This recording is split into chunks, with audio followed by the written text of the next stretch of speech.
नमस्कार मंडळी. तर इथे आज मी काय घेऊन आले बघा शेतात टाकायला. तर इथे आणले मी मेथी आणि आता मेथी टाकणार आहे. तर इथे सगळं भाजीपाला लावून झालेला आहे. तर काय काय लावलं आहे आणि काय काय आलाय आतापर्यंत ते मी दाखवते. आणि आता मी मेथी टाकून घेते तर तुम्हाला दाखवते. इथे बघू शकता तुम्ही मिरच्याचं रोप किती छान उगवलंय. आणि इथे सुद्धा आहे, हा आहे लसूण. इथे धने टाकलेले आहेत, ते अजून काय उगवलेले नाहीत. आता इथे हे मला मेथी टाकून देतात आणि इथे लावून घेतलेत आंबे. इथे साईडला भुईमुग आहे, त्याच्यात आंबे पण लावलेत. आणि इथे हे नारळाचे झाड आहेत. त्याच्या साईडला इथे मध्ये जी जागा आहे तिथे आम्ही मेथी टाकून घेतली.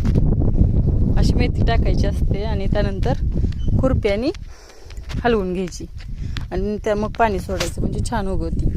मेथी टाकल्यापासून 21 दिवसात उपटायला येते. जिथे रान खूप निब्बर आहे तिथे हे मला मदत करतायत ते थोडंसं हलकं करण्यासाठी. तर इथे त्यांच्याकडे आहे बेडगं. मग मी म्हणलं थांबा मी खुरप्याने एकदा ट्राय करते. तर खुरप्याने व्यवस्थित होत होतं. तर मी खुरप्याने छान अशी मेथी हलवून घेतली. तर आजचा व्हिडिओ कसा वाटला कमेंट करून कळवा आणि आवडला असेल तर जरूर लाईक करा. पुन्हा भेटूया.